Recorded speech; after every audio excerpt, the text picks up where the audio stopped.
Engel.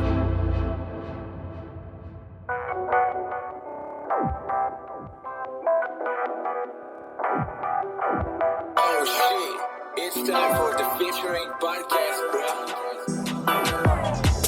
Hey, c'est Driver, bienvenue sur le podcast featuring dans lequel je recevrai un invité spécial à chaque épisode. Rappeur, producteur, DJ, beatmaker, homme de l'ombre. Une vraie conversation d'1 heure remplie d'anecdotes comme tu les aimes. Et ça, je te le garantis. C'est clean. Featuring your favorite rapper's favorite podcast. Bienvenue dans Featuring Talk, Featuring le podcast, Featuring parce qu'on est toujours en featuring avec quelqu'un et aujourd'hui on est en featuring avec le pape, Zidane, l'homme que l'on nomme Danny Dan. Danny, comment vas-tu? Eh oh, ça va bien. T'as oublié Pop Dan, Jordan, Zidane, comme Dan. C'est important, tout ce qui va avec Dan. Maradona. Ah, j'aime bien celle-là, je la connaissais pas. Content de te recevoir ici. Pareillement, merci pour l'invite. Normal. Franchement, c'est super cool, c'est un honneur. Voilà, t'es important pour tout ce milieu, ce mouvement. Et on doit revenir sur ta carrière, sur tout ton parcours. Donc ici, on commence par le commencement. Et le commencement, c'est le moment où Danny Dan rencontre le hip-hop. Très simplement, un jour, j'étais chez moi dans ma chambre et mon grand frère arrive avec un disque de Public Enemy. Et je connaissais pas du tout le rap. Ok. Vraiment rien. Tu te rappelles de quel disque de Public Enemy c'est? C'était le deuxième album, là. Ouais, C'était pas It Yo Takes a Nation, avec les barreaux, là, sur le... Exactement. Ok, ouais. Celui qui les a fait exploser, Exactement. quoi. Celui-là. Ouais. Avec les c'est pas là où il y avait Welcome to the Terror Dome. Non, c'est l'album juste avant. C'est juste avant, là. Ouais, c'est Bring the Noise, Voilà. Rebel Without Pause, tout ça. Tout ça, là. Et donc, je me suis pris une grosse claque. Et depuis ce jour-là, j'ai pas arrêté d'écouter du rap, quoi. Après, bon, j'ai toujours eu mes influences funk, soul, etc. Comment dire, reggae, jazz. Mais par contre, le hip-hop m'a mis par terre. Ok. Oh là là. À quel moment tu décides de pratiquer et quelle discipline tu fais en premier? En premier, le rap d'abord. Directement? Directement, enfin, dès que j'ai écouté ça pour la première fois, je me suis dit, mais comment ils font pour dire autant de mots? Et donc, j'ai directement essayé de faire la même chose, tout simplement. En anglais ou en français? En anglais, évidemment. Ok. J'ai raconté du charabia, mais les assonances étaient à peu près la même. Et donc, je faisais ça pendant longtemps. Et avec mes amis, qui écoutaient aussi pas mal de rap, avant que je rencontre Zox et Mélo, qui écoutaient aussi pas mal de rap, mais je te parle, on était petits, Ok. On était adolescents.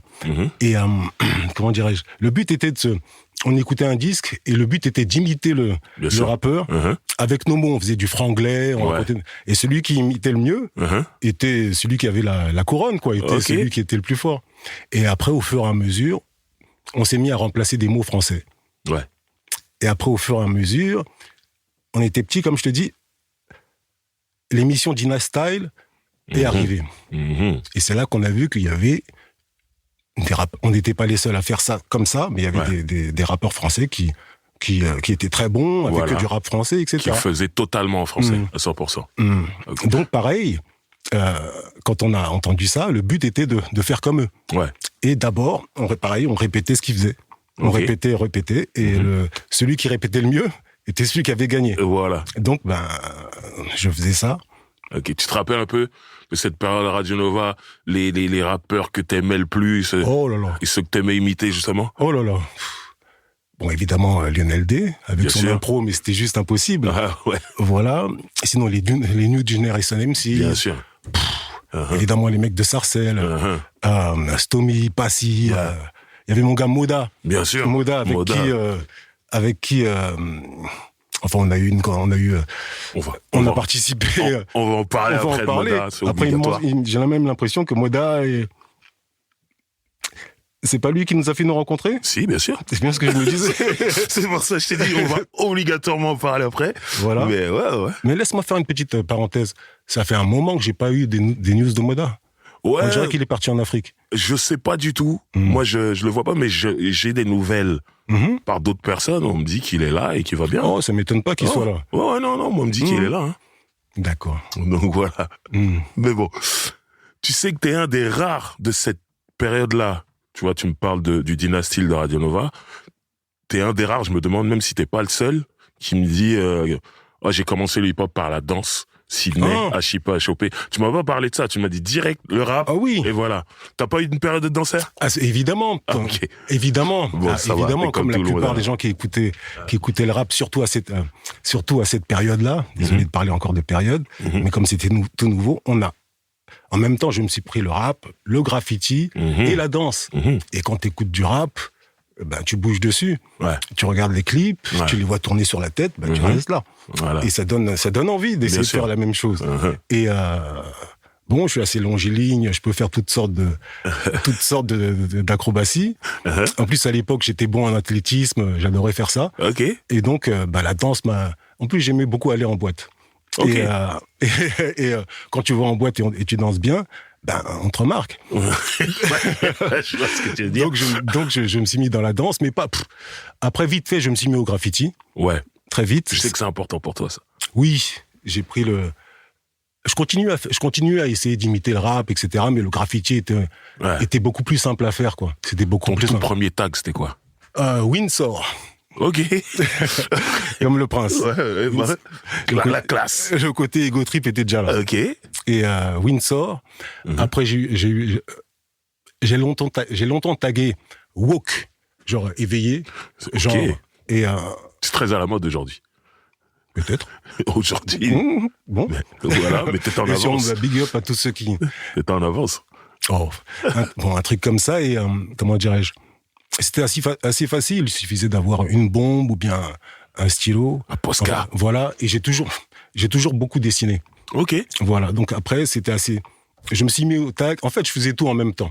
Le hip-hop, toutes les disciplines. Hip-hop, tu vois, un jeune de 15-16 ans qui découvre tout ça avec des yeux émerveillés. En plus, tu vois des gens qui réussissent, des maisons de disques, et tu vois des choses pour la première fois que tu te demandes, mais d'où ça vient? Et, donc on va revenir donc à cette période où t'imites les gens que t'entends dans le Dynastyle sur Radio Nova et tout. Comment tu passes à tes propres textes? Comment ça arrive? L'écriture, ça y est, là, c'est au fur et à mesure, c'est-à-dire que je t'ai raconté l'époque où on imitait. Après, on a commencé à mettre nos premiers trucs en français. Après, on a écouté des Radio Nova, etc., où il y avait les premiers textes avec refrain. C'était pas juste des freestyles avec des chansons, quoi. Ouais. Et donc, on a commencé à en faire. Tout simple. Quand je dis on, entre-temps, j'avais rencontré Zoxy et Mélophilo. Ok. Tu vois? On s'appelait les Soul Pop Rock MCs. Je me rappelle de ça. Tu vois? Après Soul Pop Rock, 2 ans plus tard, on a trouvé ça un peu... Ça allait un peu dans tous les sens. On a gardé les initiales et on a fait Sage Poète de la rue, qui me ressemble pas mal, quoi. Tu sais, il y a le côté... C'est venu presque naturellement, quoi. Mélophilo est très calme. Moi, je suis très posé, je réfléchis. Et Zox, c'est un peu rentre dedans, quoi. Même beaucoup rentre dedans et avec beaucoup de prestance. Et donc, tout ça se complétait très bien. Ouais. Et comment tu les as rencontrés? Ils habitent à Boulogne, à 3-4 rues de chez moi. Okay. Pareil, je connais...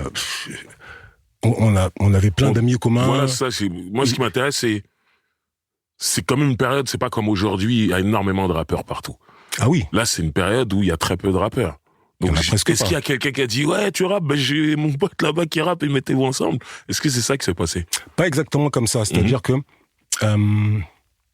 on faisait toutes les disciplines. Ok. Toutes les disciplines du hip-hop.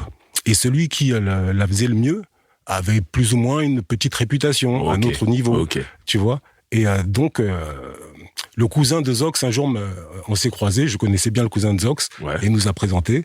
On a fait notre petite... tu sais bien le faire? Moi aussi, je sais bien le faire. Rendez-vous demain en bas de chez moi, on fait ça, et ça a commencé. Vous avez formé un groupe? Ça, c'est venu petit à petit, quoi. Voilà. Ok. Donc, vous passez des Soul Pop Rock au Sage Poète de la rue. Comment vous organisez? Parce que moi, personnellement, de là où je suis, la première fois que j'entends parler de vous, c'est dans une émission de radio, je crois que c'était Vinyl Concept de DJ Case. Ouais. Voilà. Et il joue un morceau qui s'appelle Mr. Doody. Et il dit, c'est les Sages Poètes de la rue. C'est la première fois que j'entends parler de vous, la première fois que j'entends un morceau. Qu'est-ce qui se passe entre le moment où vous formez les Sages Poètes de la rue et ce morceau-là, que je sache que j'ai raté quand même. On a fait les Sages Poètes de la rue avant ce morceau-là. Ou bien bien sûr, j'imagine. J'ai mal compris la... Ah, d'accord. Mais qu'est-ce que vous avez fait avant ce morceau, en fait, c'est ça? Comment dirais-je? On s'est construit avant même d'aller proposer ce qu'on faisait hors de Boulogne, c'est-à-dire à Paris, avant d'aller proposer, il a fallu qu'on se convainque nous-mêmes. Ok. C'est-à-dire que il y a eu toute cette époque de comment dirais-je, comme la plupart des jeunes gens qui commencent à faire du rap, il y a une MJC, par-ci par-là on nous la prêtait, on avait toute l'après-midi pour rapper. Après, au fur et à mesure, on s'est mis à faire des chansons. Au fur et à mesure, on a commencé à faire écouter ça à nos amis, qui nous disaient, mais vous avez à peu près le même niveau que les gens de Radio Nova, essayez de... Et on connaissait personne. À part certains gens comme DJ Case. Okay. Il y avait DJ Le Tenz aussi. Ouais. Et au fur et à mesure, un qui connaît celui-là, ils écoutent et ils nous font aller plus loin, tout simplement. Très bien. Donc, ce morceau-là qui tourne, c'était l'époque où il n'y avait pas énormément d'émissions. Donc, quand t'aimais le rap, tu savais un peu quelle radio avait une émission et tout. Et j'avais ma cassette branchée, tac, j'enregistrais et j'écoutais. Et là, je découvre, je dis Sage Poète, je dis j'aime bien. J'aimais bien le morceau Mister Doody. Et je sais pas, peut-être 1 ou 2 mois plus tard, il joue un autre morceau. C'est lequel? La rue. Ah, oh mon Dieu. Mon Dieu, La rue. Tu vois. Vas-y. Et c'est avant que ça se retrouve sur la compilation Cool Session de Jimmy J. Donc, moi, j'entends, c'est une époque où les gens viennent faire des freestyles à la radio, mais très rares sont les rappeurs ou les groupes qui ont des morceaux structurés, couplets, refrains, sa propre musique. Tu vois ce que je veux dire? Quand on écoute du rap français, c'est beaucoup des freestyles à la radio sur des phases B américaines et tout ça. Mais moi, là, ce DJ Case, il me fait découvrir un groupe carré. Et j'entends 2 morceaux avec des refrains, des couplets, leur propre musique, tout ça. Et je me dis, les mecs sont professionnels. Pourquoi Tu peux me parler un peu de La rue et comment se fait ensuite la connexion avec Jimmy J pour Cool Session? Pareil, ça s'est fait très simplement. C'est-à-dire que, comment dirais-je, à l'époque où on a commencé à se dire faisons des chansons, on n'a pas laissé, on a continué à faire des chansons. Évidemment, on faisait nos freestyles sur le côté, c'était histoire de s'entraîner.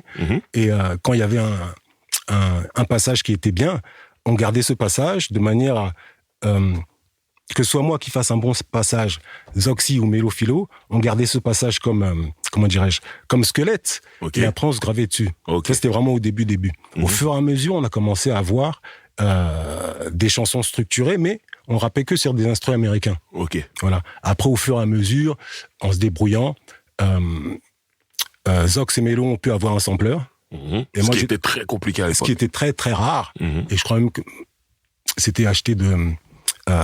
comment dirais-je, presque de main à la main, ou bien, je sais plus bien ça par en tout cas, donc il y avait le sampler, enfin un sampler, et un jour j'arrive chez Zox et il me sort le sample, là, c'est juste pas possible. Je suis parti écrire, Zox a fait ça le lendemain, et on a sorti La rue. Tout simplement, comme je t'ai dit, assez simplement, quoi. Très bien. Comment il se retrouve sur Cool Session de Jimmy J, qui est juste le DJ d'MC Solar, le plus gros vendeur en rap français à ce moment-là? Comment ça se retrouve dessus? Pareil, c'est toute une sorte, j'ai envie de dire simple, mais c'est toute une sorte de conjonction d'éléments. J'aime pas dire le hasard, ni le destin, mais c'est plein d'éléments. DJ Case connaissait quelqu'un qui connaissait Jimmy J. DJ Case. Ouais, c'est ce que t'as dit. Ouais, Jimmy Case connaissait quelqu'un qui connaissait Dynasty ou bien quelque chose comme ça. L'autre, je me rappelle plus. Et DJ Case, il me semble que c'est bien lui. DJ Case a donné notre cassette à... ça, je peux pas te le dire. Mais qu'il a donné à Dynasty et qui nous a fait passer à Radio Nova. Rien que ça, c'était le Saint Graal. C'était vraiment le Saint Graal. Bien sûr. Le pire, c'est que le morceau était vraiment bien, La rue. Et c'était la première fois. C'est la première fois qu'on utilisait des samples comme ça, des refrains comme ça. Même le côté un peu street, tu vois. Le côté Sage Poète de la rue. Et comment dirais-je, les gens appréciaient. Le truc est passé et ça a fini par atterrir dans les oreilles de Jimmy J, qui nous a contactés. Nous, ça faisait très longtemps qu'on bossait, donc on n'est pas arrivé avec un morceau. On est arrivé avec une quinzaine. Et je mens pas. Tu sais. Et mais il y a de quoi faire quelque chose là. Donc on a d'abord sorti La Rue. C'était La Rue? Ouais, sur Cool Session. Sur Cool Session. Le temps que, tu te rappelles, les disques, pour les faire, on mettait 1 an et demi, des choses comme ça. Le temps que La Rue sorte, on avait tellement de chansons qu'on avait juste à choisir laquelle est dans l'album, quoi. Et donc, c'est ainsi que Qu'est-ce qui fait marcher les sages est sorti. Voilà, donc vous signez cet album-là sur Jimmy J Productions. Oui. Voilà. Avant qu'on parle de ce qu'il y avait dans l'album, moi je voulais savoir si vous aviez des attentes à ce moment-là. Parce que parler de ça aujourd'hui, on peut ne pas se rendre compte, mais Jimmy J, je le répète, c'est le DJ d'MC Solar. Oui. MC Solar, c'est le numéro 1 en France à ce moment-là. Oui. Il rentre dans des foyers qui n'ont pas l'habitude d'écouter du rap. Tu vois, les rappeurs le connaissent, mais ceux qui ne sont pas dans le rap le connaissent aussi. Le mec peut se retrouver dans le journal télévisé de TF1 à 20h. Oui. Ce qui s'est d'ailleurs vraiment passé. Tu vois, un petit truc aussi, c'est que MC Solar passait beaucoup aux émissions de Dynasty. Oui, moi, la toute première que j'ai écoutée, c'était lui et son groupe. Et quand il a réussi quand il est passé du côté grand public, aussi c'était une des premières fois. C'était pas la première fois. Voilà, mais à la base, il vient du côté. Bien sûr. Voilà. Bien sûr. Mais justement, moi, je demande, est-ce que vous aviez des attentes? Et ça aurait été légitime. Tu te dis, vas-y, on est dans le cercle d'MC Solar. S'il marche comme ça, peut-être que nous aussi, on va marcher comme ça. Est-ce que... Ben évidemment, on avait ce genre d'attente. Okay. On espérait, comment dirais-je, fédérer un maximum de gens. Et donc, on était à Boulogne, notre petite ville à Boulogne. Paris, c'est énorme. On trouvait Paris énorme par rapport à nous. Et t'avais tous les autres groupes qui passaient beaucoup à Dynasty. Les gens du 93, les gens du côté New Gen, M6, Léo, et j'en passe. Et nous aussi, de notre côté, on voulait être connus. Tu sais, on avait ce truc-là, surtout qu'on était poussé par pas mal de gens, même d'artistes. Et ce qu'on voulait surtout au début, c'était une espèce de reconnaissance, la reconnaissance des artistes et du public, de manière à pouvoir faire des concerts. On en était là, c'était des concerts et avec plus de public, quoi. Okay. Donc on a commencé par donc la mairie nous passait des MJC. Au fur et à mesure, on est passé aux premières fêtes les fêtes de la ville, les fêtes de la mairie. Et au fur et à mesure, comme très souvent, si jamais c'était pas à chaque fois, on nous remarquait bien. Au fur et à mesure, plus de concerts, plus de connexions. Et au fur et à mesure, on en arrive jusqu'à l'amour. Et bref. On va arriver tout doucement à tout ça, mais quand même, j'aimerais parler d'un morceau qui a été important pour moi en tant qu'auditeur. C'est le morceau sur le deuxième album de Solar, L'ennemi a cessé d'acheter ses cassettes de KPDP, sur lequel vous êtes invité. Il y a vous, les Sages-Peaux, il y a Ménélique, il y a Souni MC. Il n'y a pas Black Jack? Non, il est pas dessus. Il n'était pas sur celui-là? Non, de ce que j'ai lu, il était dans le studio. Mais il est pas sur le morceau. Ah oui, mais à cette époque-là, on était... Oui. Ouais. Oui. Donc, tu te rappelles un peu de l'ambiance du morceau? Parce que justement, moi, j'avais vu un espèce de documentaire écrit sur l'album Pros Combat. Et il y avait des témoignages de personnes qui étaient là à chaque morceau. Et Black Jack, justement, raconte le passage de Zoxy. Le passage de Zoxy sur ce morceau. Et j'avoue, quand je l'ai lu, j'avais l'impression d'être là et c'était ouf. Tu te rappelles, toi, de l'enregistrement de ce morceau? Les détails, je ne m'en souviens pas. Mais le côté, comment dirais-je, le côté solaire qu'avait Zox, ça, je m'en souviens complètement. Et c'était la première fois que quelqu'un en France arrivait à avoir un style aussi, en même temps américain, en même temps abouti, et en même temps un peu foufou. Tu vois, c'est un genre de lyrics. Et il le maîtrisait parfaitement. Ce qui fait que, oui, on écoutait. Ton couplet était incroyable. Cool. J'allais te dire, il était incroyable. Mais je dois te dire que c'est ce genre de, comment dirais-je, de sessions qui m'ont fait écrire encore plus, quoi.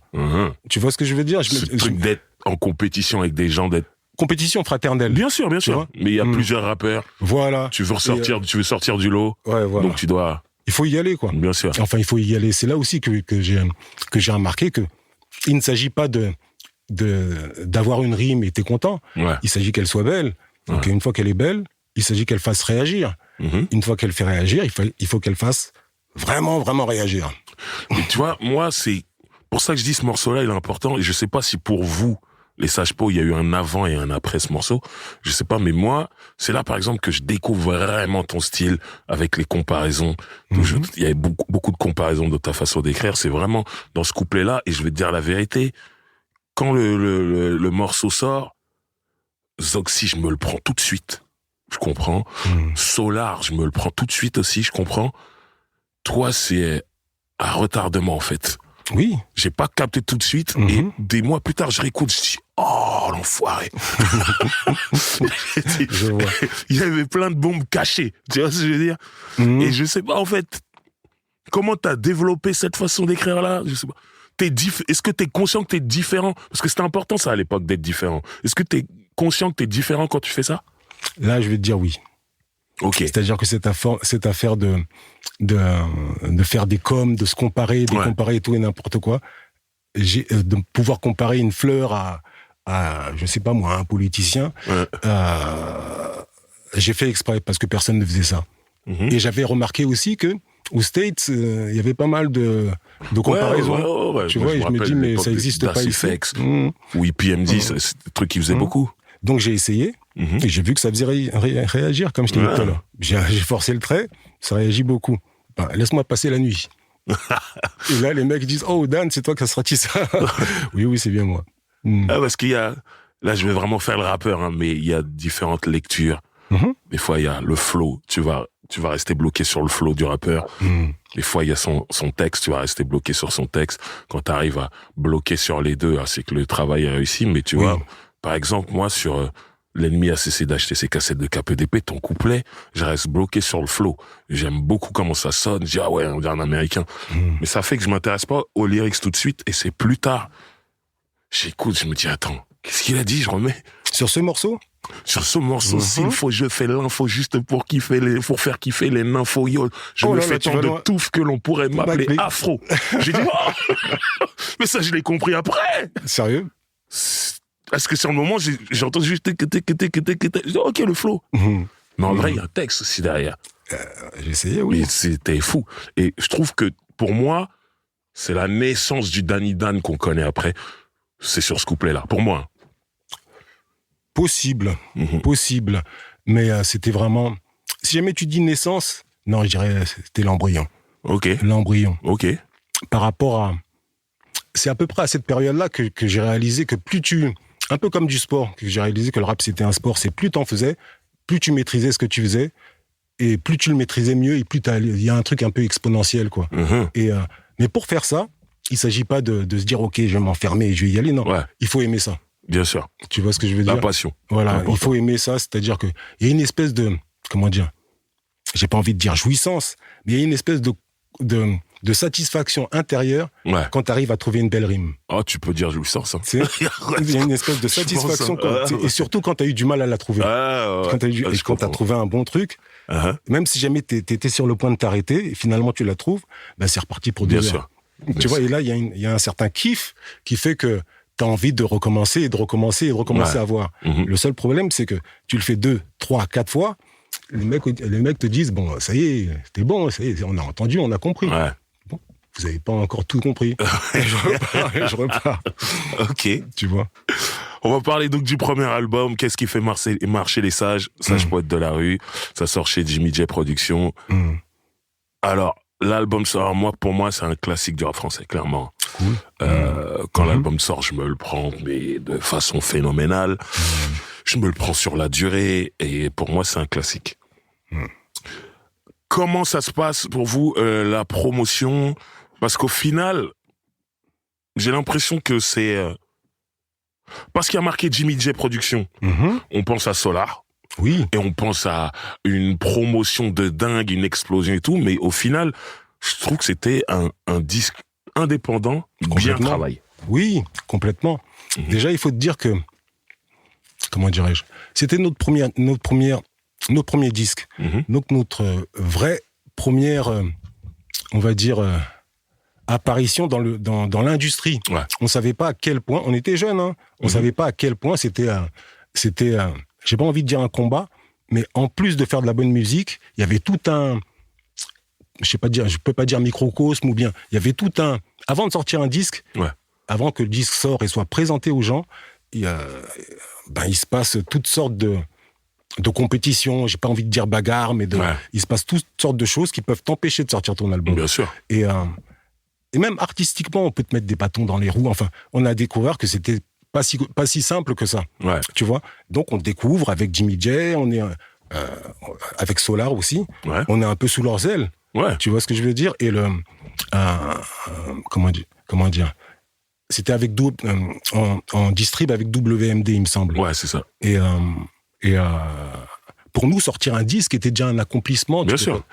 Tu reviens avec un disque devant tes amis, devant tes parents. Ouais. On t'entend parler des proches entendent parler que tu as sorti un disque. Ouais. Ils t'ont vu à la télé, des choses comme ça. C'est énorme. C'est presque le Graal, tu vois. Et c'est vrai que j'ai peut-être passé toute cette période-là assez rapidement, mais avant de sortir cet album, il y a eu plusieurs choses, des apparitions dans les compilations, des concerts, des featuring, voilà. Comme t'as dit, c'est un combat. Donc, quand t'as l'album dans tes mains, t'es content et tout. Je sais que le single, le clip, c'était Amoureux d'une énigme. Oui. Voilà. On est obligé de parler de DJ Logilo. Ah oui. Mais c'est-à-dire qu'à l'époque de Case, nous a présenté à Logilo. D'abord à Lotens, puis à Logilo. Ok. Et même, je vais te donner une anecdote. Je sais pas si on l'a déjà. Je sais pas si jamais Zox l'a déjà dit ni Mélo Philo. C'est possible, hein. Mais un truc par rapport à qu'est-ce qui fait marcher les sages. Ouais. Il faut savoir que nous on est à Boulogne. Bon, Paris c'est grand, mais c'est pas très grand par rapport à toutes les banlieues. Ouais. Et Logilo habitait à Sarcelles. Exactement. Ce qui fait c'est loin de Boulogne. C'est super loin. Ouais. Et donc, à chaque fois, il fallait aller jusqu'à Sarcelles pour faire ses maquettes. Et un jour, on avait été chez lui. Et on était resté plus longtemps parce qu'on était inspirés. Et au moment où on rentre, il devait être 18h, 19h. Et la pluie est tombée, a commencé à tomber. Mais vraiment, vraiment. Ouais. Sarcelles est loin. Il fallait prendre un bus, puis deux, pour arriver au RER, pour rentrer chez nous. Non, Logilo habite loin de la gare RER. En plus, tu vois, je sais. Tu vois. Et ce jour-là, il commençait à pleuvoir à torrent, mais vraiment. Et à un moment, on se dit, mais qu'est-ce qu'on fout là ? Pourquoi on est là ? Qu'est-ce qui nous fait marcher ? Et c'est là qu'on a dit ça. C'est pas vrai. Je t'assure. Qu'est-ce qui fait marcher les sages ? Donc on marchait. Le titre de cet album vient de Sarcelles. Vient d'une expérience de rap, d'amour du rap et de vouloir faire. Tu vois là. Et on s'est mis. Incroyable. Voilà, il s'est venu petit à petit. Mais il me semble que c'est Zox qui a trouvé le refrain. On l'a tous trouvé, mais c'est Zox qui a donné l'impulsion. Okay. Après, on l'a tous. C'est fort. Tu vois. Très très fort. Voilà comment c'est né. Ok. On est dans une toute autre période. Vous avez eu 2 clips pour cet album et c'est énorme. Donc le premier, c'est Amoureux d'une énigme. Le deuxième, c'est Qu'est-ce qui fait marcher les sages. Il faut que les gens comprennent qu'à l'époque, avoir 2 clips, c'est énorme. Parce que aujourd'hui, le matériel est plus accessible, on peut tout clipper si on veut. Mais à l'époque, c'est très compliqué. C'est très cher. Pas possible. Là, tu peux faire des clips à la maison avec ton téléphone. Ouais, voilà. À l'époque, c'était pas le cas. C'est pour ça que je trouve que, je redis ce que j'ai dit, pour moi, c'est un album finalement indépendant. Il n'y a pas de major derrière cet album, mais qui est bien travaillé. À l'époque, Jimmy J Production sortait aussi l'album de Démocrate D, l'album de Sléo et l'album de Ménélique, je me rappelle. Voilà. Et je trouvais que tout était assez bien travaillé et que voilà, Jimmy J. Toi, qu'est-ce qui en ressort de cette expérience ? Parce que finalement, vous avez fait qu'un album là-bas. Oui. Qu'est-ce qui en ressort de cette expérience ? Si tu devais faire un bilan sur qu'est-ce qui fait marcher les sages ? Ce qui en ressort surtout, le souvenir le plus marquant, c'est que c'était la première fois que j'entrais dans un studio pour faire un disque. C'était la première fois. Et c'était la première fois que j'ai dû faire attention un peu à ma voix, dont je me foutais complètement, enfin, je faisais pas attention. Comment ça sort effectivement. Et donc, c'est comme ça que ça va sortir. Okay. Avant, on rappait ici à gauche, à droite, mais personne n'entendait ça. Ouais. Et c'est la première fois que ça va sortir. Donc, ça t'a professionnalisé. Oui, ça a commencé à me professionnaliser et à réaliser que c'est tout.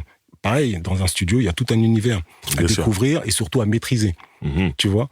Et tu vois les premières expériences en studio quand le micro est dans le casque c'est trop fort, le mic est pas assez. Tu sais, il faut maîtriser tout ça. Bien sûr. Et c'est surtout ça que je retiens. Ok. Donc t'es vraiment dans l'art. Oh, il s'agissait que de ça. Voilà. Oh. Très bien. Tu vois, moi, quand je te le répète, cet album, je me le suis pris.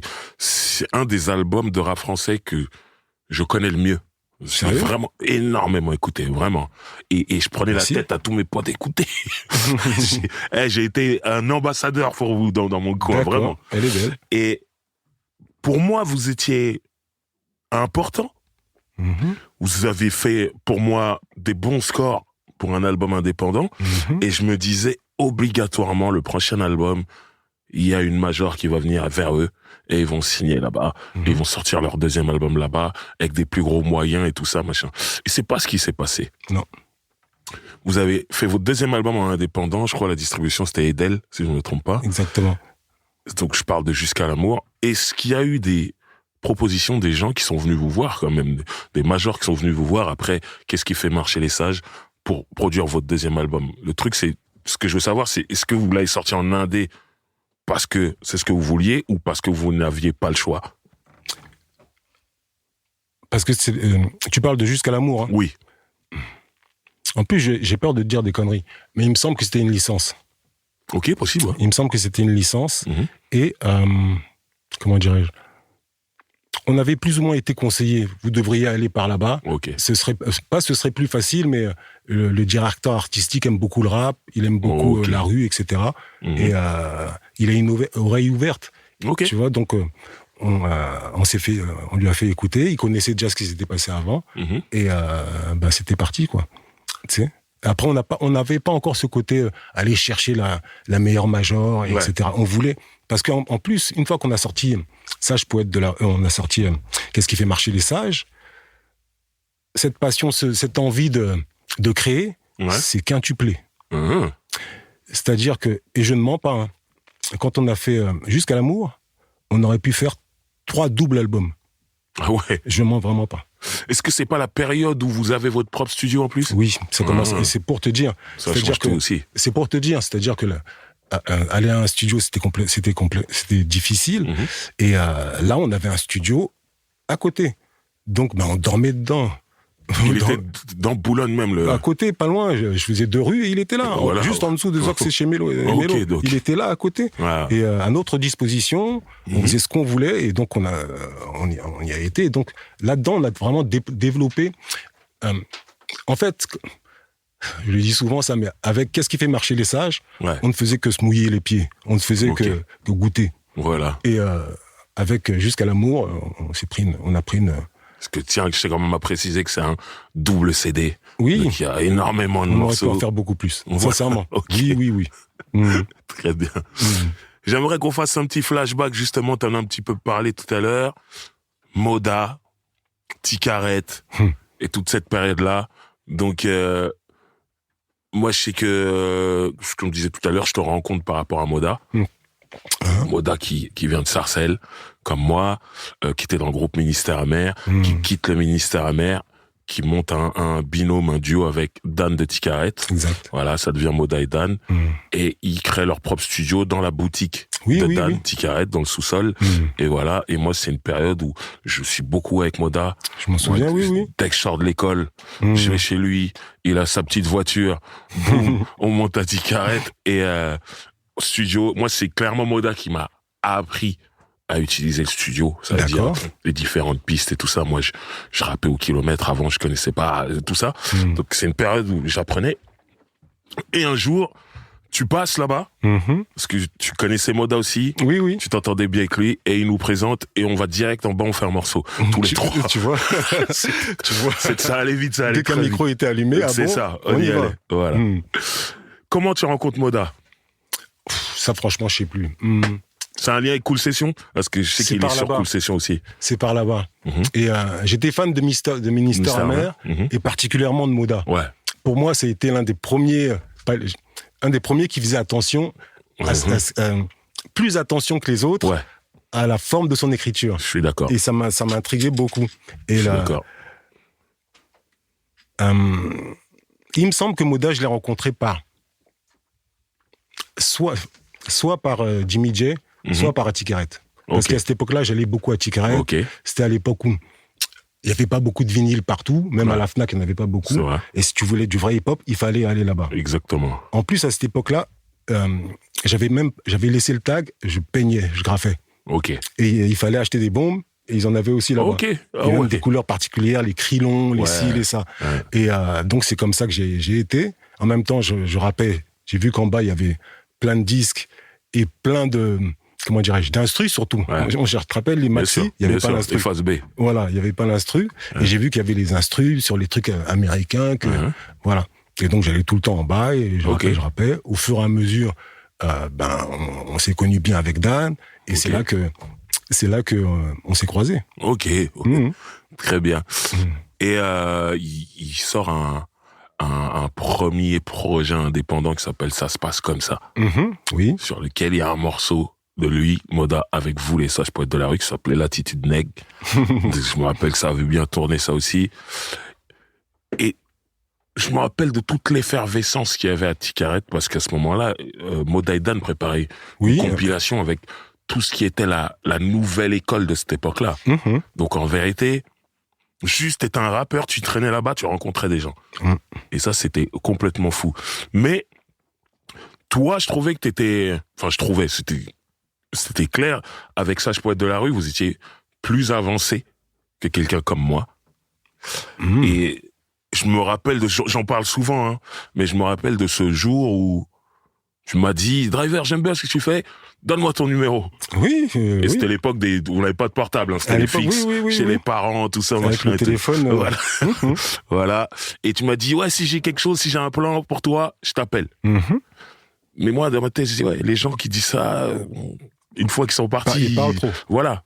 Sauf que t'avais pas affaire à Dan. C'est ça.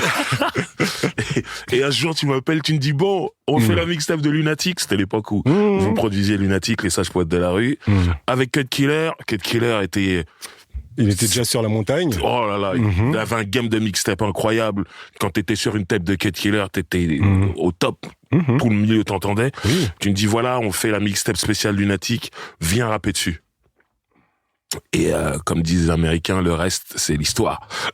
Et il me semble que c'était avant ou après tu roules avec Driver? Après. C'était après? Ouais, c'est après, je crois. Donc il me semble que c'est là que j'ai dit, mais le gars là, il est bon. Ah, je crois que c'est ça. Il me semble que c'est ça. Et en plus, t'étais avec Moda. Ouais. Tu vois, et donc... Et on avait fait ce morceau tous les trois et tout ça. Et c'est ouf. Et je te dis, moi, personnellement, cette mixtape, pour moi, il y a eu un avant et un après. Vraiment. Pour toi? Pour moi.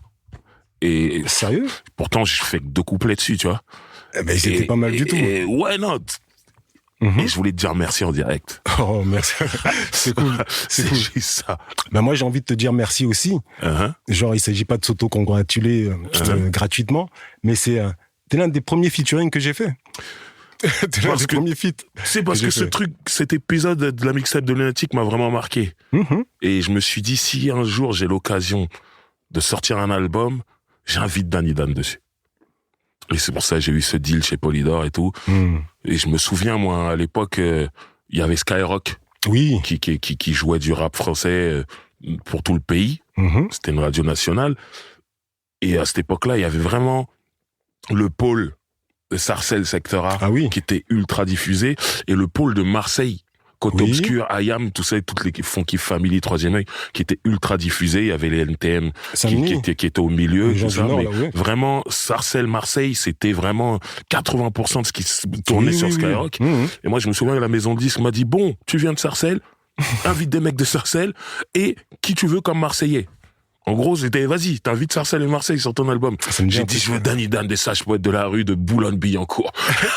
Ils ont dit qui? Ils ont dit, c'est celui qui parle d'afro. Ils m'ont dit, vas-y, si tu veux, ok. Non, mais moi, c'était important. C'est vraiment, c'était par rapport à ce truc de Lunatic et le fait que t'aies tenu parole, en fait. C'était tellement rare, en vrai, dans ce milieu que je me suis dit non. Et puis aussi pour ton talent, bien sûr. C'est super nice. Super nice, hein. Et, moi, il y avait ce côté aussi, bon, je suis quelqu'un d'assez aventureux, enfin, j'aime bien aller, je vois une lumière là-bas, je suis pas sûr qu'il y ait quelque chose, mais j'y vais. Tu vois, mon but est d'y aller. Et je suis très aventureux, et c'était l'un des premiers feats que j'allais faire, et donc, quelque part, j'allais me confronter à quelqu'un d'autre. Ouais. Quelque part, même si on s'entend de bonne compétition, il s'agit d'assurer. Mm-hmm. Et il y avait KDD, il y avait Diams, jeune Diams. Ouais. Donc voilà. Wow. Je me suis bien préparé. Non, tu m'as livré un grand couplet. Et ce que j'ai kiffé, c'est que des années plus tard, mais genre 20 ans plus tard, je tombe sur Alpha One, un 995, et il me rappe ton couplet. Sérieux? Ah ouais. Ça fait plaisir, sérieux. Incroyable. Incroyable. Elle est belle. Je me suis dit, ok, Danny m'a donné un couplet intemporel. Et le fait que il me le rappe 20 ans plus tard, j'étais là, ouais, ok. Franchement, ça fait plaisir. Donc voilà. Jusqu'à l'amour sort. Ça fait ce que ça fait. Moi, j'aimais beaucoup le solo de Mélo Philo, On inonde les ondes. Oui. Le sample, je trouve incroyable, magnifique et tout. Le clip était beau et tout. Et Skyrock joue le morceau. Exactement. C'est la première fois que vous êtes joué en playlist sur Skyrock. Oui. Qu'est-ce que vous vous dites à ce moment-là? Est-ce que vous vous dites, bon, ça y est, c'est parti ou... Oui, on se disait les deux. On se disait, ça y est, c'est parti. Mais ils savent pas. Ils savent pas tout ce qu'il y a derrière, quoi. Ouais. Tu vois? C'est-à-dire qu'on a une chance de leur montrer. J'aime pas être contre les gens, mais on a une chance de s'exposer à un plus grand nombre. Et on avait confiance en nous. Tu vois, après cette comparé, parce que jusqu'à l'amour, ça faisait un bon moment déjà qu'on rappait, qu'on avait croisé pas mal de gens. Et c'était le moment on rentrait dans cette compétition où on peut être plus remarqué, enfin, autant aussi bien remarqué que les gros groupes, que les, évidemment moins que les NTM, etc., mais les groupes de notre génération. Bien sûr. Et ça nous a fait me dire qu'on peut aller plus loin, il faut y aller plus loin, tout simplement, quoi. Très bien. Et c'était pas bizarre pour vous, un groupe de 3 rappeurs, et d'avoir ce single où c'est un solo de Mélo Philo, alors que vous avez énormément de morceaux à 3, et le morceau qui est choisi pour passer à la radio, finalement, c'est un solo? Non, on n'a jamais eu ce problème-là. Ouais. Non, c'est vraiment... ça, je pourrais être de la rue, si jamais c'est un solo ou... C'est pas grave, y a jamais c'est le groupe. On n'avait même pas eu cette question, quoi. Ouais. Tu sais, ils aiment un morceau, on y va. Même pas penser à faire un remix ou... Je crois qu'il y en a eu 2 ou 3. Ah ouais? Oui. Ils sont jamais sortis? Non. Je crois, je dis je crois. Ouais. Mais après, comme je t'ai dit, on bossait beaucoup. Ouais. C'est-à-dire qu'il y en a eu 2 ou 3 qui ont dû se transformer en d'autres morceaux ou bien. Ok. Tu vois. Mais sur Jusqu'à l'amour. Sur sur On inonde les ondes. Ouais. Comment dirais-je? Il me semble que j'étais arrivé en retard sur ce truc-là. Okay. Parce que je devais poser, mais j'étais arrivé en retard, et quand je suis arrivé, Mélo avait déjà toutes les... Ok, il a fait tous les couplets. J'écoute ça, je fais, mais mon Dieu, mais le morceau, il était parfait comme ça. Dis, c'est bon. C'est clair, très bien. Faudra demander à Mélo, mais il me semble que c'est ça. On lui demandera dès que possible. L'album suivant qui arrive, c'est Après l'orage. Et celui-là, il est signé chez BMG. Donc c'est votre première majeure. Exact. Tu te rappelles comment ça arrive, ça? Dans les détails, non, mais il me semble que c'est pareil comment dirais-je, les DA commençaient à beaucoup aimer les sages poètes de la rue, on commençait à se faire un nom. Et Jimmy J nous avait introduit, entre guillemets, dans le biz, avec pas mal de gens de différentes maisons de disques, mais on s'entendait bien avec ceux de BMG qu'on avait connus. Okay. Donc, c'est les premiers à qui on a fait une proposition. Okay. Il me semble qu'on en a fait 2-3 autres, mais eux étaient beaucoup plus... Ils nous connaissaient, ont été beaucoup plus réactifs, quoi. Okay. Et avec tout ce qu'on avait, on voulait sortir, quoi. Et donc, on a dit, OK, on est parti. Bel album. Moi, je trouve que cet album-là, si je dois le comparer aux autres, j'ai l'impression que le mix était mieux. Ah oui. Il y avait quelque chose de propre. Ah oui. Après, c'est pas obligatoirement une qualité dans le rap. Parce que des fois, on aime bien la saleté. Ils font exprès. Des fois. Voilà, ce que je veux dire, c'est maîtrisé, c'est fait exprès. Complètement. Même. Donc, voilà. Vas-y. Mais je trouve que cet album-là, en tout cas, il brille. Oui. Mais là, c'est complètement fait exprès. Okay. Après, par rapport à l'affaire de saleté, il faudrait qu'on en parle. Enfin, Je suis pas sûr, mais très souvent, les mecs font exprès de faire sortir leur truc crade pour avoir ce côté un peu. On vient des cavernes, et, bien sûr. Tu vois. Mais on sait bien rapper. Mais pour moi, c'est le Wu-Tang qui a inventé ça. Oui. C'est eux. Le Wu-Tang, les West Side Gun aussi qui ont fait ça. Voilà, qui font ça ce côté, aujourd'hui. On sait rapper, mais on n'a pas de moyens. Ouais. Et qu'est-ce que vous en pensez? Et, voilà. Et la question d'avant, excuse-moi. Non, je trouve que justement, après l'orage, c'est propre en termes de mix. Tout simplement parce que donc les gens savent qu'on sait chanter, savent qu'on mérite plus. Et là, on a eu l'ingénieur de Jimmy J, l'ingénieur de Solar. C'est Zdar. C'est Zdar qui nous a amené beaucoup plus loin, quoi. Tout simplement. Ok. Il y en a eu un autre, comment je peux oublier son nom? Ça va me revenir. Bruno Souris. Il y avait lui aussi. Bruno Souris. Et ils ont rendu nos sons. C'était stratosphérique pour nous. C'était vraiment, tu vois. Au même moment, ou peut-être un petit peu avant, c'est un petit peu avant, Zoxy signe chez For My People, le label de Cool Chain, d'NTM. Donc Zoxy en solo est là-bas, il fait à Mon Tour de Briller son album, ça fait énormément de bruit, ça marche, c'est cool. Du coup, on retrouve même Cool Chain sur l'album Après l'orage. Oui. Si, il est dessus. Oui. Et voilà, on voit cette connexion. Et honnêtement, je me dis, Danny Don doit sortir un solo aussi. Zoxy, c'est légitime à 100%. Oui. Mais je me dis Danny Dan aussi. Et je trouve qu'on attend trop longtemps une sortie de Danny Dan. Même si je vois tu fais des mixtapes et tout ça. Et c'est cool. C'était vraiment une période où on sortait pas un album directement comme ça. C'était bien de sortir des mixtapes avant. Et il y a un moment, mes oreilles traînent. Des bruits de couloir, tout ça. J'entends qu'il y a ce label 45 scientifiques qui s'intéresse à toi, qui veut te signer. Est-ce que tu peux me parler de ça? Déjà, si c'est une vraie rumeur, une fausse rumeur, et m'expliquer. Non, c'est une vraie rumeur, mais ça a été très très rapide, quoi. C'était très très rapide, c'est-à-dire que je m'entendais bien avec les mecs de 45 scientifiques, Jean-Pierre Sec, Géraldo, même tout le crew. On se connaît depuis. Ouais. Et il me semble qu'ils m'ont fait. Je crois que c'est comment il s'appelle? Oh là là, Jean-Pierre Sec, qui m'a clairement fait une proposition. Il a dit tu devrais. Ce serait cool que tu travailles plus avec nous, un truc comme ça. C'était pas une affaire de débauchage, hein. Parce qu'il savait que je suis sage. Voilà. Il voulait solo, quoi. Plus bosser avec moi, mais quelque part c'est ça qu'il voulait dire. Ouais. Et tu vois, il me l'a pas dit clairement. Et moi, je suis quelqu'un d'assez loyal, assez fidèle. Comment dirais-je? Et quelque part en moi, ça aurait été. J'avais pas forcément envie. Ok. Tu vois, pas parce que je n'aime pas Jean-Pierre Sec, que je n'aime pas 45 scientifiques.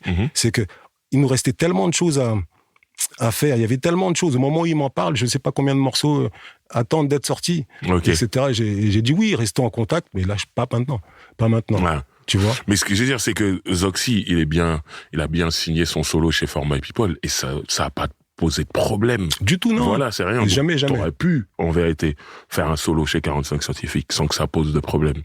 Oui, évidemment. Pour moi, c'est pas un manque de loyauté. Non. Non, il s'agit pas de ça. Okay. Non, il y a. C'est juste que t'avais pas envie. C'est même pas envie. Ouais. C'est pas l'occasion. C'est comme si jamais tu veux, je sais pas moi, engager un joueur de foot, mais il est déjà pris pour 3 ans. Ouais. Bon. Il dit j'adore ton club, mais aujourd'hui dans le foot ça veut plus rien dire. Hein. Bon, ils cassent leur contrat n'importe quand. Mais je vois ce que tu veux dire. À peu près l'exemple. Ok. Et non, aucun. Ça n'a pas fait de problème ni à Jean-Pierre Sec, ni à Géraldo, ni à personne, ni à Zox et Melo. Tu sais, vous savez qu'ils s'intéressent un peu à moi, mais bon, finissons nos affaires. Après on voit. Très bien. On va avancer un peu jusqu'à ton premier album solo, parce que bon, on parle des Sages Poètes de la rue, big up aux Sages Poètes de la rue, on est obligé de parler Sages Poètes de la rue, évidemment. Mais c'est une spéciale Danny Dan aujourd'hui. Donc, on va arriver sur Poétiquement Correct. Ton premier album solo. Quand il arrive, je me dis, enfin. Enfin. Et il y a ce morceau qui ouvre l'album, on est obligé de parler de ça, tu dis, j'ai retrouvé mon bagou. Ouais. Tu l'avais perdu? Non. Alors pourquoi tu l'as retrouvé si tu l'avais pas perdu? Cette façon d'aller plus loin. Tout simplement. pour moi, le bagou, c'était genre, t'arrives, t'es d'une manière. Et au bout d'un moment, bon, pour moi, c'est comme une fleur qui est flétrie. Et j'avais retrouvé cette envie, cette façon, ces idées. J'avais retrouvé ça. Et même pareil, ce texte-là, j'ai écrit assez vite. Assez vite. Genre, j'avais cette idée. Oui, j'ai retrouvé c'est comme si, tu sais, t'es rappeur aussi, parfois, t'arrives pas. Bien sûr. Bien, voilà. Bien sûr. Et pendant une longue période, pendant quelques mois, j'arrivais pas j'étais pas content de moi. Ouais. Et c'était revenu. Et là, j'ai retrouvé mon bagou. Ok. Morceau magnifique. C'est bien. On est obligé de parler du morceau avec Brasco, Débrouillard. Oui. Complètement fou ce morceau, avalanche de punchline de partout. Bah là, par rapport au punchline, c'était vraiment l'époque où les gens m'avaient repéré par rapport à ça. Ouais. Et où j'étais... j'avais des punchlines tout le temps. Enfin, punchline. Je préfère dire rime coup de poing maintenant. on prend six. Donc j'avais des punchs tout le temps. Et on m'avait repéré par rapport à ça. Et donc j'ai forcé le trait. Tout simplement. J'ai forcé le trait. En plus, remarquant que j'étais le seul à faire ça. Et que les gens aimaient bien ça. Donc j'ai vraiment forcé le trait. Mais comment tu bosses dessus? C'est quand t'écris, ça vient, ou alors t'es du genre à avoir des idées dans ta vie de tous les jours, de les noter? Je connais des gens qui font ça. Les deux en même temps. Ok. Les deux en même temps. Parfois ça vient, il faut que je les note. Parfois ça vient et je me dis, ah non, elle est pas mal, c'est tellement original que je vais la garder et je l'oublie. Ouais. Et c'est ça qui m'a amené à toujours avoir un papier sur moi. Et donc je fais ça. Noté. Maintenant t'as des dictaphones. Ouais. J'utilise toutes les méthodes, sincèrement. Mais ça veut dire, pour faire ça veut dire que tu rappes tout le temps, en vrai. Oui, c'est ce que j'allais dire. Tu marches, tout ça, je vois des gens derrière qui disent oui. Non, c'est-à-dire que toute la journée, en fait, ton cerveau, il est en ébullition. Tu penses à des choses, à des rimes, à des Pour phases, te dire, un truc qui m'arrive souvent, très très souvent jusqu'à maintenant, c'est dans mes raps, tu trouves des conversations que j'ai eues. Tu vois ce que je veux dire? Tu vois ce que je veux dire? Un ami à moi, 2 ans plus tard, vient et me dit, mais t'as parlé de ce qu'on parlait là? Je dis oui, effectivement. Il me fait, mais c'est moi qui avais raison. Je fais, l'histoire est racontée par les vainqueurs, c'est moi. Enfin bref, j'exagère là, mais bon. Non, mais c'est ça. Donc ouais, ton cerveau, il tourne tout le temps. Oui, j'aime beaucoup cette musique. Pour le rap, pour écrire, pour avoir les meilleures rimes, tout ça. Je respecte ça, j'apprécie ça. Mais c'est surtout ça qui me pousse, tu vois, et qui me pousse à aimer cette musique. Et encore une fois, ce kiff de... tu vois, quand t'es sur scène et tu chantes un morceau, tu vois que les gens connaissent les paroles par cœur. Ouais. Et genre de manière sincère. Hein. Ouais. Et comment dire, il y a une espèce d'accomplissement. Tu vois, il y a une espèce de... Comment dire, en tant qu'artiste, hein, c'est genre tu te dis mais j'ai pas passé tout ce temps-là pour rien. C'est une victoire. Voilà, c'est complètement une victoire. Et encore pire quand les gens s'inspirent de toi. C'est encore pire, c'est genre mais je suis pas un prof d'école mais les mecs aiment bien ce que tu fais au point de se dire bah c'est par là qu'il faut aller. Ouais. Et bon désolé de reparler de dessin et de graffiti mais c'est pareil. Oh non, c'est à peu près pareil, t'aimes bien ce style-là, bah t'essayes d'aller par là-bas parce que tu l'aimes bien. Ouais. Et tout simplement. Très bien. Donc c'est vraiment gratifiant. Dans Poétiquement Correct, il y a un truc qui m'avait frappé, c'est que t'invitais la new school de cette époque-là aussi. Tu vois, on dit Brasco, c'est par rapport à toi, c'est la new school. Il y avait Saloon aussi. Oui. Voilà, qui était invité et tout. Je trouve que c'est une belle approche. Et moi, j'aime vraiment quand les générations se mélangent. Bon, des fois ça se fait, des fois ça se fait moins. Je parle d'aujourd'hui. Mais j'ai bien aimé cette démarche-là que t'as eue. C'est quelque chose qui est venu naturellement. Je suppose que c'était pas un calcul. Pas du tout. Ce qu'il y a, c'est que, comment dirais-je, entre ce qu'on appelle, à l'époque, entre ce qu'on appelle la old school ou bien les darons, on va dire, les premiers installés, et les plus jeunes qui arrivaient, c'est-à-dire nous, il n'y avait pas une aussi grande différence qui s'est creusée par rapport aux générations actuelles. Il n'y avait pas vraiment de... Mais il y avait moins de temps, en fait, je pense. Aussi. La musique avait moins eu le temps de changer et de muter. Pardon. Oui, la musique a moins muté, mais il n'y avait pas vraiment cette... Oui, on disait old school, mais pas genre, vous, là-bas, vous êtes un gars. Non, avec respect. Voilà. Et avec même, oui, tu vois ce que je veux dire? Les gens de... Même respect, c'est-à-dire que ça reste du rap. Bien sûr. Les jeunes font à leur manière, parce qu'il y a... c'est leur époque, ils font comme ça. Je sais pas moi, ils utilisent pas les machines de la même façon parce qu'ils ont des machines différentes. Et il y a beaucoup de choses qui font que ça sonne comme ça. Bien sûr. Mais en tout cas, c'était bien. Je trouve que c'était bien vu. Et Saloon, je le croisais souvent à cette époque-là. Et il me disait à quel point il était fan de toi avant même qu'il se retrouve sur ton album. Et à la fin, je le vois sur ton album, je me dis, ah ouais, c'est un truc de ouf. Je sais pas si t'imagines le truc où toi, t'as pu être fan de rappeurs qui sont arrivés avant toi et que les mecs sortent des albums et ils t'invitent. Il y a quand même un truc fort, tu vois. Ah, ça fait plaisir. Oui, c'est marquant, quoi. Ouais, c'est marquant. Et surtout, enfin, pour revenir à cette affaire de school, on disait, les jeunes, on disait pas school. Enfin, on disait new school. Attends, il y avait pas... Non, leader of the new school, ça, c'est les Américains. Enfin, il y avait pas une si grande différence. Enfin, il y avait pas de cassure. Ouais, c'est vrai. Tu vois ce que je veux dire? Il y avait pas de cassure. C'est vrai. Pas aussi nette que maintenant. Maintenant, ça reste durable de toutes les manières, mais la cassure est très nette. Et il me semble que la cassure est nette à cause de la rythmique. C'est ça. Il me ça a semble muté, ça a complètement muté. La rythmique a changé, donc ça oblige les patterns de leur façon de rebondir sur la musique, de changer aussi. Si t'écris un texte sur une instru trap, tu peux pas la caler tu peux pas caler ton texte sur un boom bap. C'est juste pas possible. Voilà, mais il y a certains instrus où tu peux. Mais la plupart, 90%, c'est juste pas possible. Voilà, ça devient très compliqué et tout. Donc, pour ça, il faut savoir le faire, quoi. Ouais. Tu vois ce que je veux dire? Ouais. C'est-à-dire que je pourrais faire du ragamuffin, mais il faut savoir le faire. Ouais. Tu vois? Et tu sais le faire. Moins que mes potes qui écoutent vraiment du ragamuffin. Mais tu pourrais t'adapter. J'ai essayé. Voilà. Non, c'est vrai que j'aurais pu.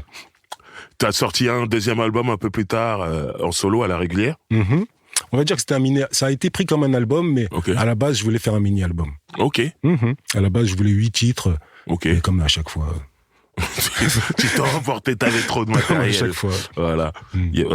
Moi, j'aimerais qu'on parle des albums en commun que t'as fait avec Olkari, qui étaient super importants dans ta carrière solo aussi. Ah oui. Voilà. Et il me semble même que le premier que t'as fait avec Olkari sort 1 an avant ton premier album solo. Il me semble pas. Je crois que c'est 2005. C'était la même période en tout cas. Et ton album solo Poétiquement Correct, c'est en 2006, il me semble. Et moi, je trouve ça fou, en fait, que tu fasses tes mixtapes. On attend un album solo et boum, tu fais un album en commun avant ton premier album solo. Ça, c'était fou. Comment il naît le projet avec Olkari? Comment dire? Déjà, si jamais j'ai commencé à faire des tapes avant de faire mon album, c'est pas parce que j'étais pas sûr de moi pour faire un album, mais c'est plus genre, comment dirais-je, je voulais savoir à peu près ce que je donnais Danny Dan, tout seul, en volant de mes propres ailes. Est-ce que je sais voler ou pas? Ce qui fait quand même la première mixtape, il y avait pas mal d'invités. C'était des reprises de mes feats. Après, la deuxième, elle a été plus consacrée à moi. Donc, au fur et à mesure, je me suis... je commençais à être plus mature et je commençais à être plus sûr de moi. Sans compter que, sans vouloir faire le malin, les apparitions que je faisais étaient de plus en plus notées. Je voyais de plus en plus de gens qui suivaient ma direction. Et donc, c'est là que je me suis dit, bon, c'est le moment de faire un album. Tu vois? Et tout simplement. Mais avant cet album-là, tu fais un album en commun avec Olkari. Et c'est ça qui est fou. Là, c'est autre chose. Et comment c'est arrivé? C'est à l'époque, on avait le même tour manager. Donc on tournait ensemble. Tu vois, on tournait très souvent ensemble. Genre 2 dates sur 5, on était ensemble. Après, Olkari, il est un peu comme moi. Il adore le rap tout le temps. Dès qu'on se voit, il a un nouveau freestyle. Moi aussi, pareil. Dès qu'on se voit, on assis.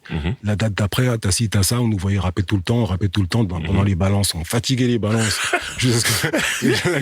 Tu vois? Et un jour, on s'est dit, pourquoi pas faire un truc? Et j'en ai parlé à Kojo, qui en a parlé à Olkari, qui a dit OK. J'ai dit OK. On est parti. Tout simplement. Fou. Donc, le fameux single, c'est Crie mon nom? Non. Il y a eu Crie mon nom, il y en a eu plusieurs. Le premier. Avec le remix incroyable Avec Sefiu. Sefiu, Nubi, Alibi Montana. Alibi. Ouais, ça c'était fou. Comment ça a tourné. Big up Sefiu, Nubi. Qui a eu l'idée de ce casting incroyable? C'est plus nous deux, mais c'est surtout Olkari qui a ramené les, qui s'est occupé des connexions. Mais c'est nous deux. On s'est dit, il faut faire un remix. Ouais. Et même, il fallait inviter des gens. Et, il y a pas mal de gens qui voulaient, sans cogner à notre porte en disant, on va être sur l'album. Ouais. Mais, on les regardait, on se disait, mais pourquoi pas lui? Il est bon, pourquoi pas? Et au fur et à mesure, on a eu cette liste-là. Il y a le clip et tout, le morceau, il est marquant, important. J'ai vu récemment, là, vous avez fait un concert à la place, toi et Olkari. Enfin, c'était ton concert, il me semble? Non, c'était celui d'Olkari. Ah, c'était celui d'Olkari. Et il y a eu un set où vous faites vos morceaux. Et les gens connaissent tout par cœur encore. Je vois, c'était leur folie. C'est ça qui fait super plaisir, c'était quoi. Leur folie. Et surtout 10, 15 ans après, quoi. Ouais. Et là, on était en 2020. C'est l'année dernière, c'était en 2023. Ouais. Et ouais, le simple fait qu'ils connaissent, etc. Encore, c'est merveilleux. Ça, c'est cool. Et je tiens à dire que, oui, le remix, tout le monde en parle, il y a du beau monde, il y a le clip. Mais en venant ici, j'ai réécouté la version où vous êtes juste tous les deux, la version originale. Le vrai. Pluie de punchline aussi. Elle s'est dit grand n'importe quoi, les mecs, vous avez fait. Le morceau, il est fou. Et moi, en tant que rappeur, j'ai besoin de savoir comment il est construit, comment il est écrit. Est-ce que chacun se dit, bon, faut faire des 4 mesures, tu les prépares chez toi et tu viens au studio? Ou alors c'est en studio, quand t'entends les 4 mesures de Olkari, tu dis, ok, tu fais tes 4 mesures. Comment ça s'est passé? 8 morceaux sur 10. Ouais. 8 morceaux sur 10, on les écrivait ensemble en studio. Ok, voilà. Donc. 8 morceaux sur 10, on était ensemble. On écrivait ensemble. On choisissait un instru. Il se met d'un côté de la table, je me mets de l'autre côté. On trouve le thème, on y va, t'es à combien de mesures, moi, tac, okay. Il a quelque chose, il y va, j'ai quelque chose, j'y vais, on compare à peu près ce qu'on a, on essaye de, j'aime pas trop cette partie, etc. Ouais. On garde les meilleures parties, j'ai tel exemple de refrain, moi aussi, et ça s'est fait comme ça. Ouais. Après, pour d'autres morceaux, c'est chacun écrivait de son côté, on se rejoint, et voilà ce que j'ai écrit sur tel instru, et voilà le refrain. Ouais. Bon, le refrain est pas terrible, mais le couplet est mortel. Donc on garde le couplet, on trouve un autre refrain. Et on a bossé comme ça, quoi. Ok. Ah bah, tu vois. Réussite. Après, je dois dire un truc aussi par rapport à ça. C'est que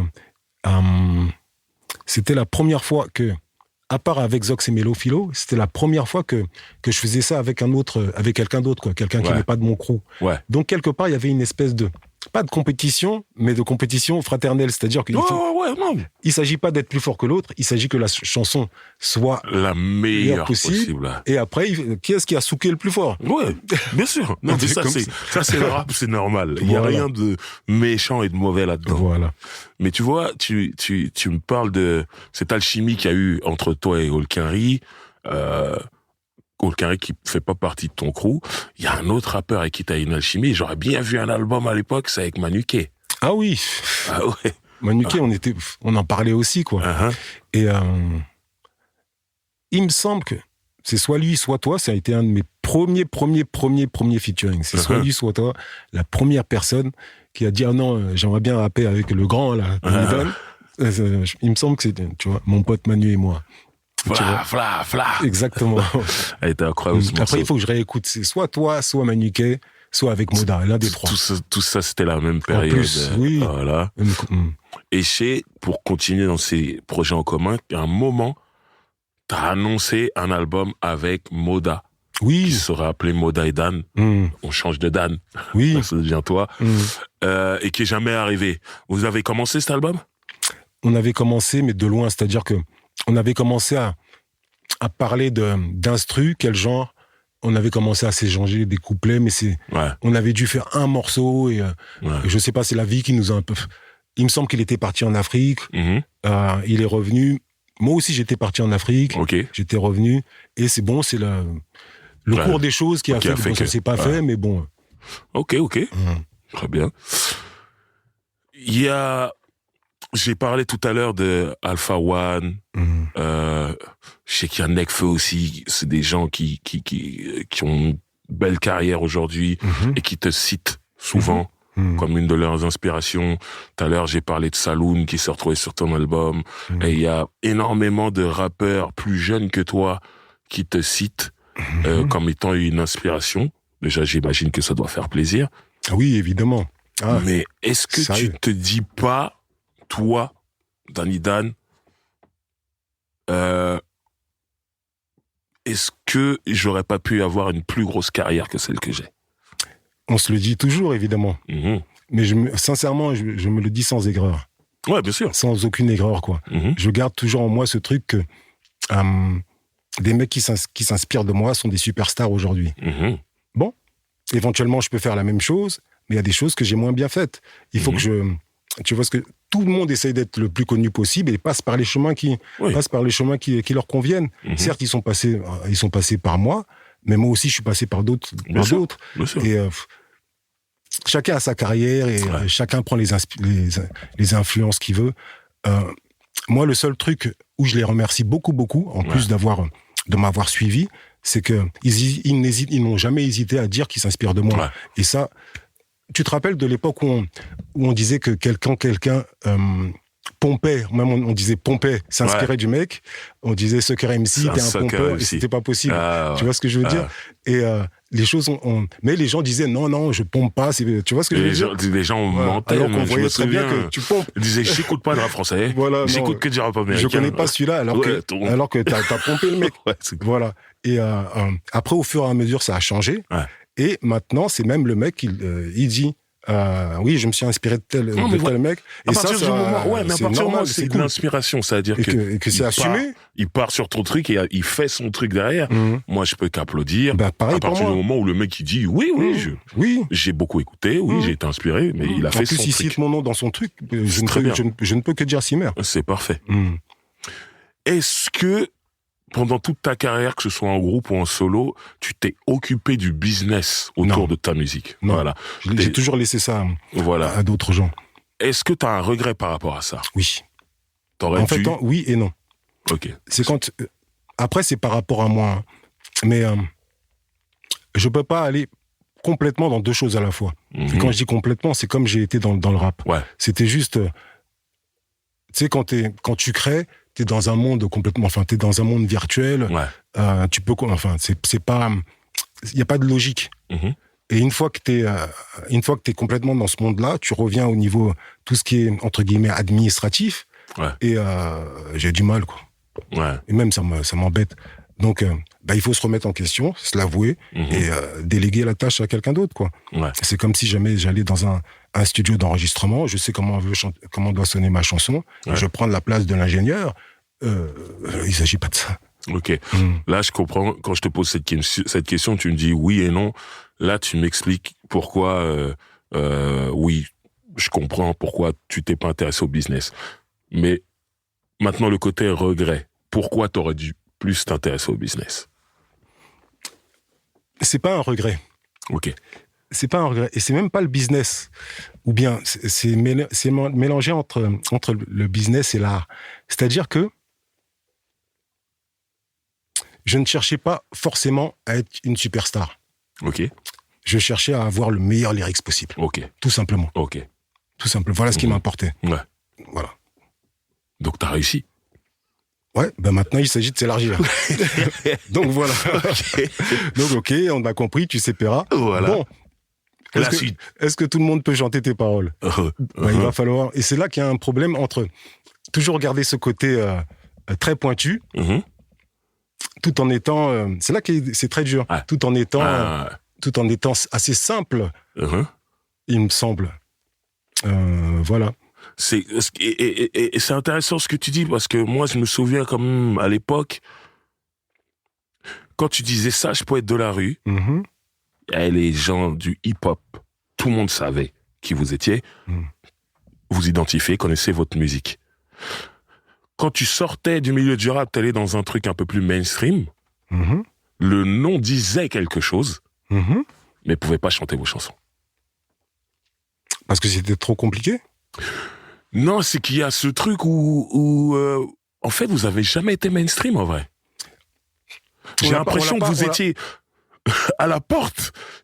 tout proche d'eux, mais sans l'être. C'est-à-dire qu'on l'a pas cherché. Ouais. Et je te parle de manière complètement innocente. Hein. Ouais. Complètement innocente, c'est-à-dire que le mot innocent veut tout dire. Ouais. Tu vois ce que je veux dire ? On s'occupe que de l'art, or que c'est un monde, j'aime pas dire requin, mais c'est un monde très compliqué. Ouais. Et j'ai encore des conversations avec pas mal de gens où est-ce que tu dois être un requin ou est-ce que tu dois être cool ? Ouais. C'est très compliqué. Je pense que tu dois être cool avec un manager requin. Comme ça, c'est réglé. Bien résumé. Je pense. Bien résumé. Voilà. Mais en tout cas, moi, telle qu'elle est ta carrière, moi, on parle d'art, ça me va. Maintenant, moi, te connaissant, j'aurais voulu que tu sois une superstar. C'est pas terminé. Quand je dis une superstar, je veux pas entendre Danny Dan mainstream musicalement. Tu vois, si on doit faire un comparatif avec les États-Unis, moi, je veux qu'il soit Nas. Tu vois ce que je veux dire ? J'entends. C'est que Nas, en fait, il a mis un peu de sucre vite fait sur certains morceaux, mais sans dénaturer son discours. Tu vois ce que je veux dire ? Je vois très bien ce que tu veux dire. Et au final, on peut pas dire Nas, ouais, c'est un vendu. On peut pas dire ça. Non. Mais pourtant, il est mainstream. Aux États-Unis, tout le monde connaît Nas. Il a fait des gros singles de toute manière, mais il a surtout été reconnu par sa qualité d'écrivain, sa qualité poétique. Exactement. Il a, je sais pas moi, pour moi, c'est presque comme s'il avait découvert la Lune. Ouais. Tu vois, il a été sur la Lune et genre, c'est possible, quoi. Et ça dépassait tellement les frontières que, enfin, je sais pas quoi, les canons, tu lis un texte à Nas, et tu l'entends rapper ce texte-là. C'est, tout dépend des goûts de chacun. Oui, bien sûr. Mais pour moi, c'est extraordinaire, quoi. Et pour moi, c'est ça qui l'amène à faire plus. Après, par rapport à ta question de mainstream et pas trop mainstream, tu vois, Method Man et Mary J. Blige, ils arrivent à faire cette espèce de... Bien sûr. De mélange qui fait que c'est mainstream. Pour moi, tu peux faire ça, toi. Ah bah, il faut le faire. Ah oui. Bah, j'y travaille. Ok. Attends un peu. Je te jure, moi. Justement, on va parler d'un album qui sort là, qui s'appelle Pièce montée, avec super producteur Kiyo Itachi. Kiyo Itachi qui est là. Big up, Kiyo. Salut. Déjà, votre rencontre à tous les deux, entre toi et Kiyo Itachi, parce qu'il fait toutes les prods de l'album. Tout l'album.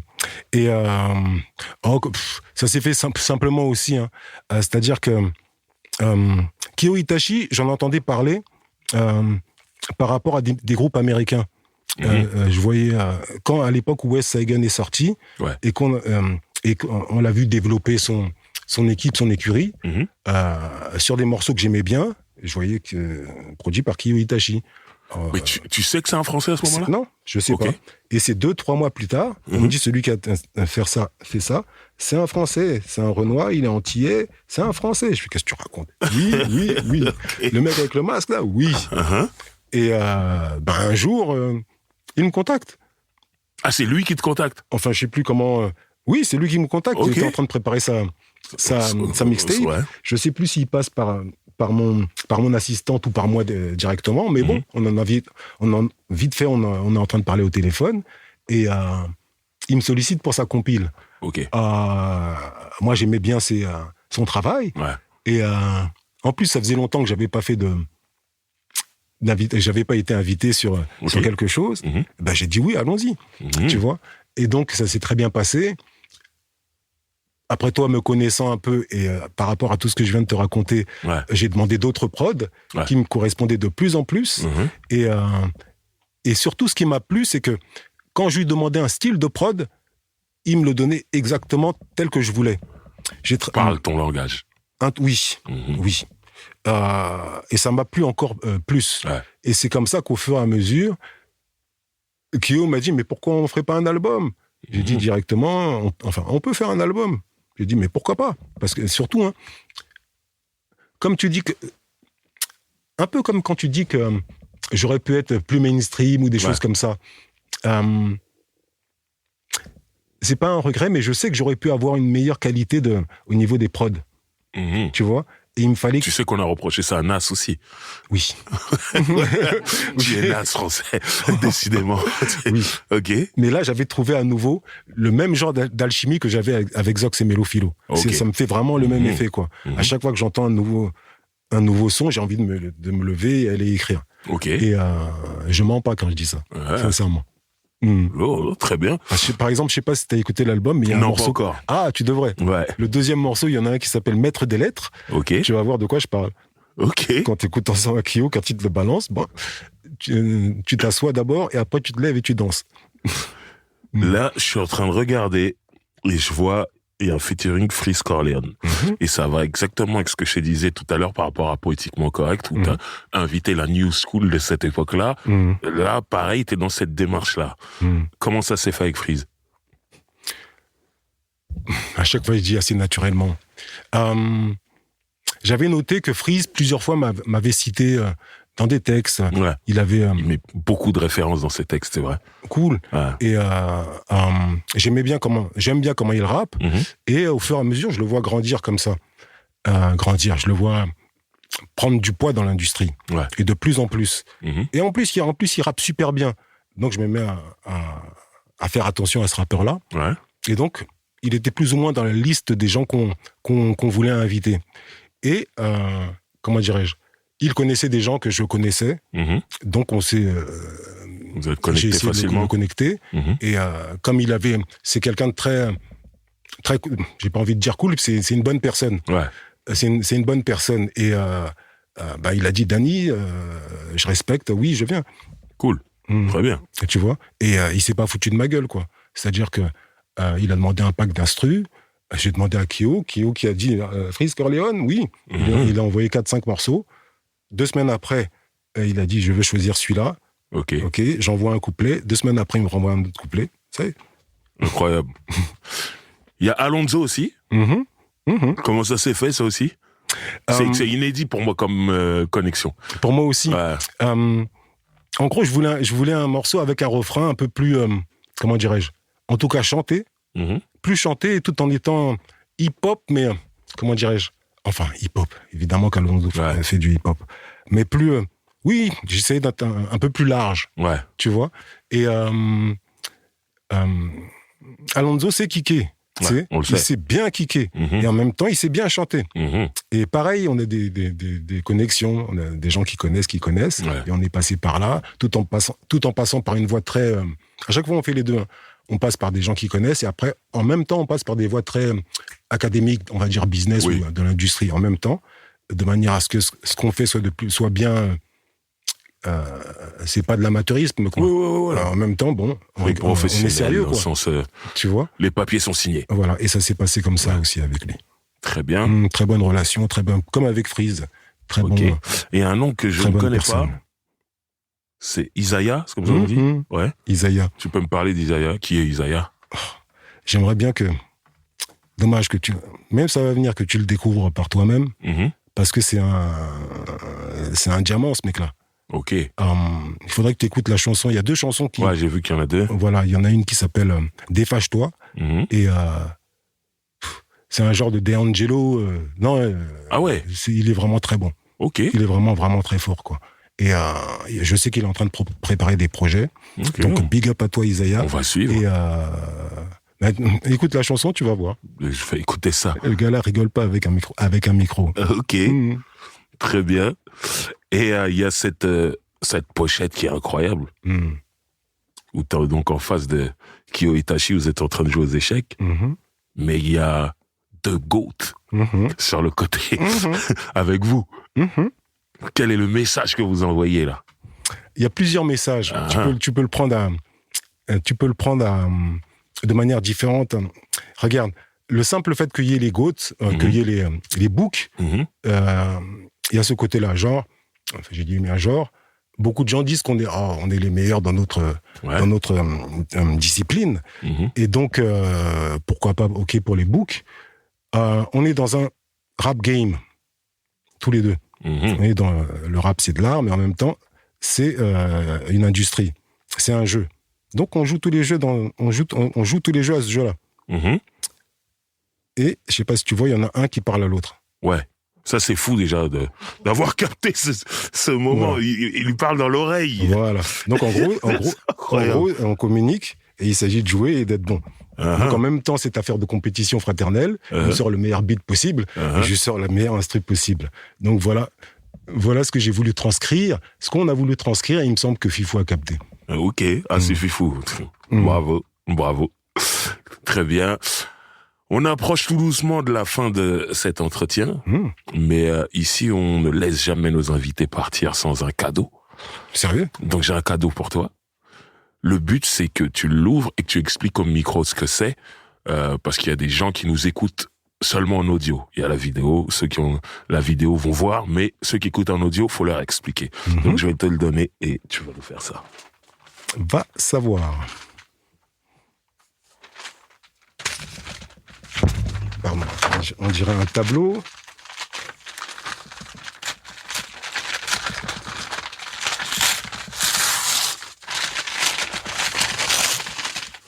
On dirait une photo. Mon Dieu. Oh là là. Pardon, excuse-moi. Je ne sais pas si vous voyez. Yes, sage poète de la rue. Big up Zox. Tu veux bien le dire dans le micro? Sage poète de la rue, big up à Zoxy, Mélophilo, et moi-même Dan.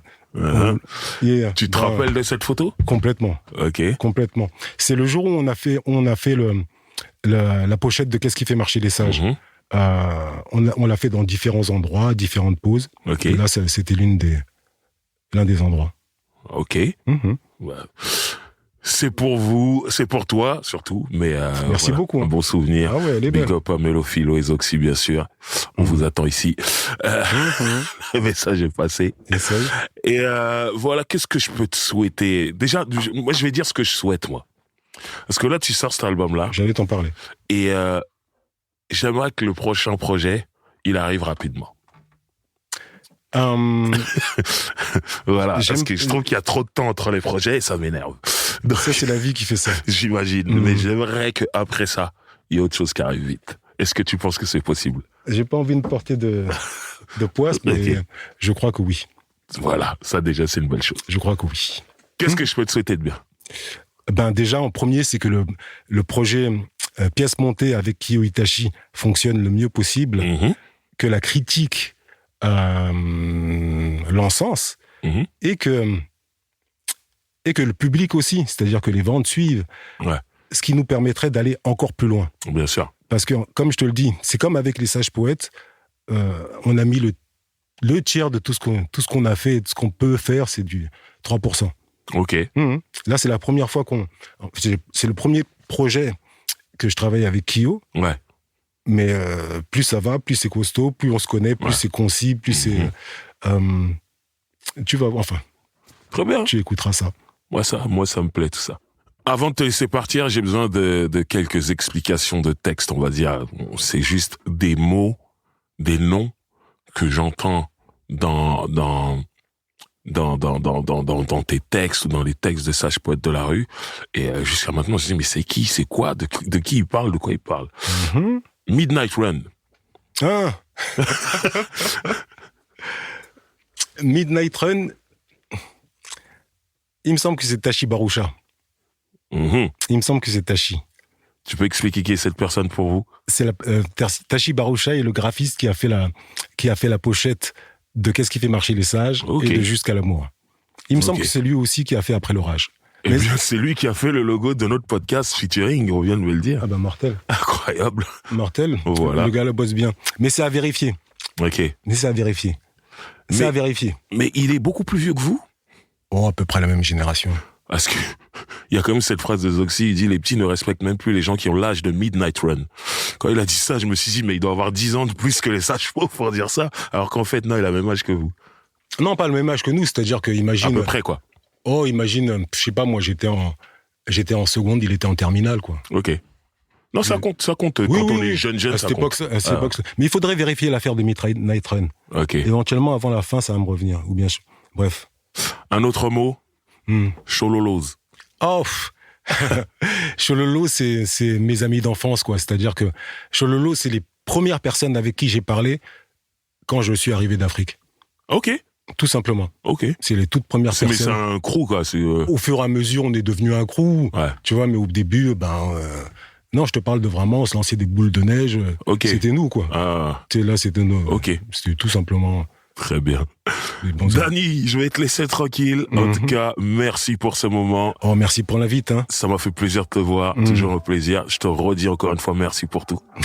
Elle est belle. Et voilà. Et j'aimerais bien faire un dernier truc. Donc, est-ce que je peux avoir l'album ? Bien sûr. Yes, I. Et donc, c'est pour préciser. Hein. Pièce montée. L'album sort le 9 février. On a donné le meilleur qu'on pouvait donner. Très bien. C'est pour l'instant. Merci à toi, Dany. Featuring est un podcast original Angle, présenté par Driver, produit et réalisé par François Cusset, ingénieur du son Thomas Gabriel, générique original Ovich Beats. Abonnez-vous au podcast Featuring sur votre plateforme d'écoute favorite pour ne manquer aucun épisode.